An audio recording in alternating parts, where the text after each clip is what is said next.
Hi, everybody, and welcome to another great episode of Profiles in Canada, the Scouts Canada web series where we connect with Canadians who do good using their talents to the fullest.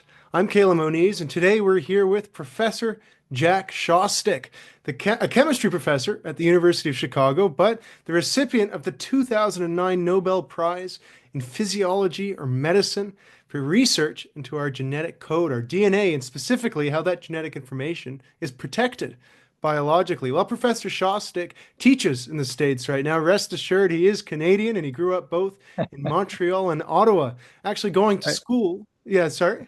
That's right. Yeah. That's right. Yeah, going to school in Montreal, not too far from the first Fairview Centennial Group. So shout out to them. Professor Shostak's current research focuses on the origins of life on Earth.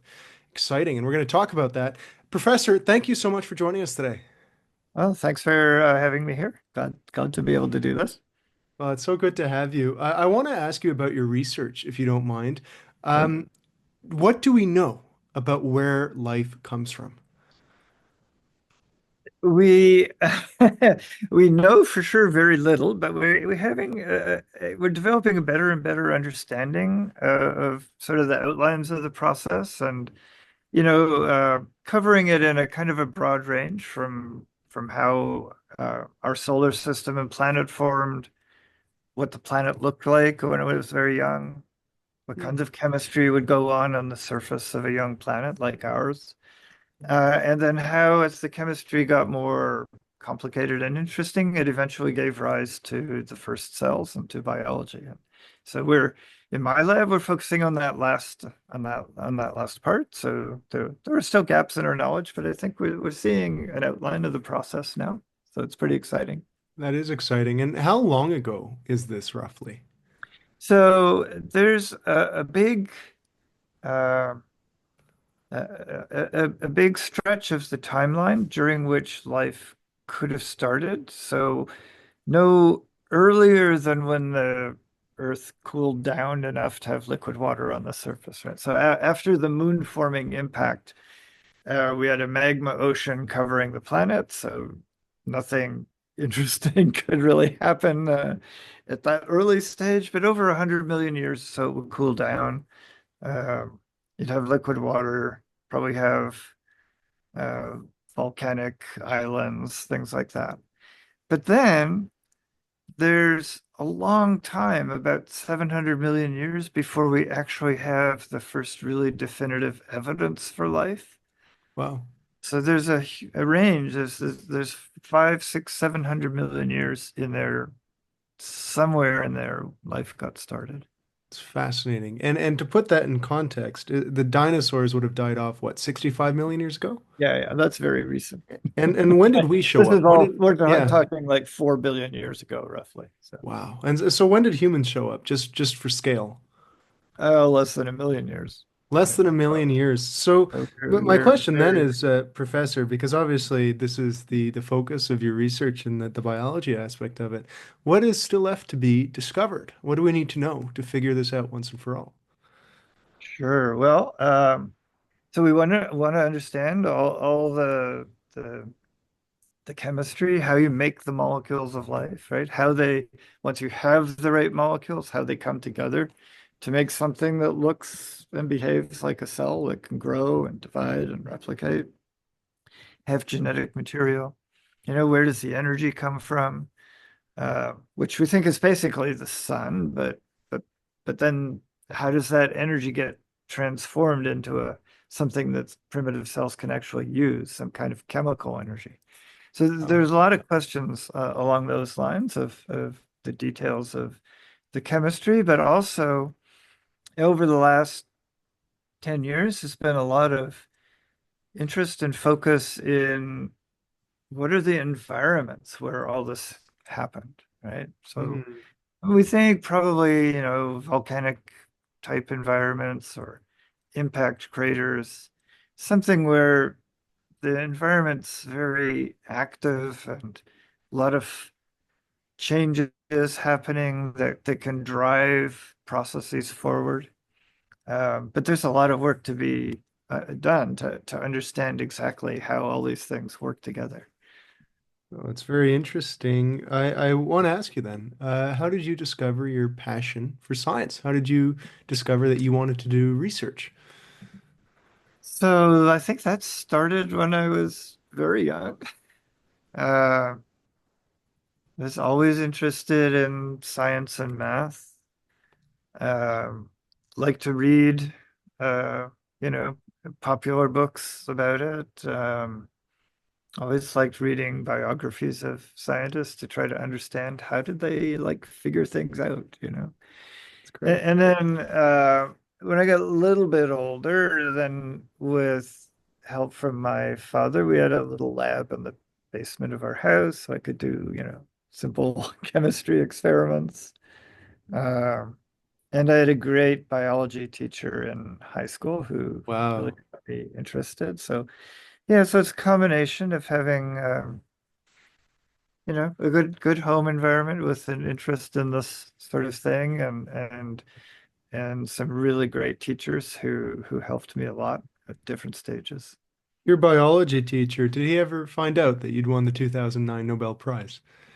It was a she, and she did She. find out, That's and we amazing. corresponded for a while, and yeah, it Wow. was very nice, I'll bet reconnect. that was really meaningful. That's Yeah, incredible. absolutely. So I want to ask then. So you've obviously, as I mentioned, won that prize. You've reached the mountaintop, but I want to know if that path was linear for you. Did you encounter setbacks in your research? Did you encounter setbacks in deciding what route you wanted to go down? What lessons might you have learned on that you might want to share with our audience? Yeah. So I would say that the my path was uh, not linear, or at least not easy, especially early on. So when I started graduate school at Cornell in the States, the first 3 years were pretty rough, and I almost quit several times because it just seemed like nothing worked, or I try to work on some idea I had, and it just ended up, not being a good idea or not being the right environment to follow up on it. So, so that was a difficult time. And I guess, one lesson is sometimes you just really have to be persistent and keep going, even if things are tough. Another lesson is kind of the opposite, though, that if you find yourself working on a project that's just not going anywhere, at some point you have to cut your losses and switch and do something else. Yeah.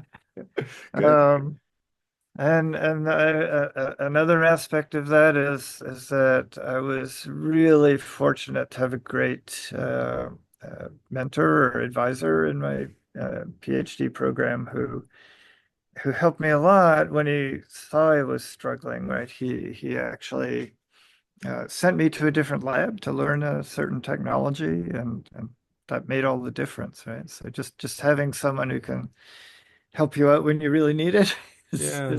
really important to find people like that. So that's I want to turn that question on its head then maybe. So you've mentioned your father, you've mentioned your biology teacher, you've mentioned your Yeah. PhD supervisor.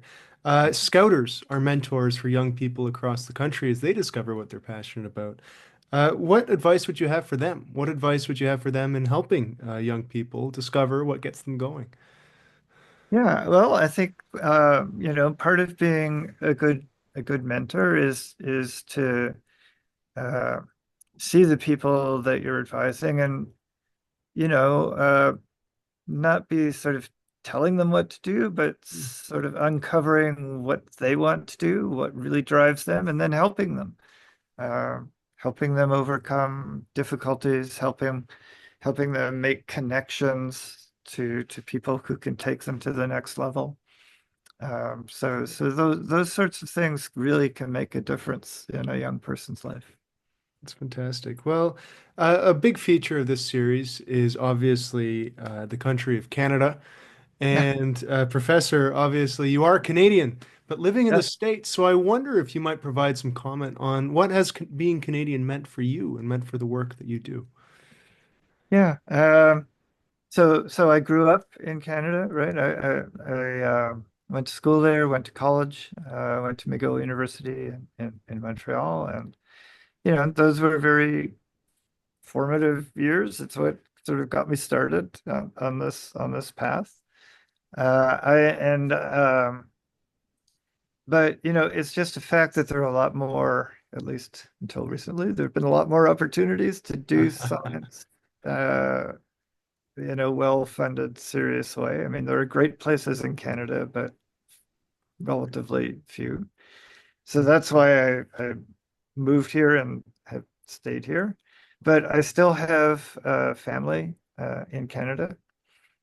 So love to go back and visit them and uh, it's always fun to see more of the country. It is very huge and different and varied, and so it's always great to go back.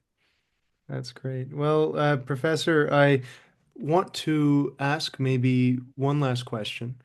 Sure. And I want to see if you want to give a final word, a final piece of advice to our young people who are watching this who might not yet know what they want to do or how they want to give back or how they want to make a difference in their community. What advice would you give as a final word for this interview?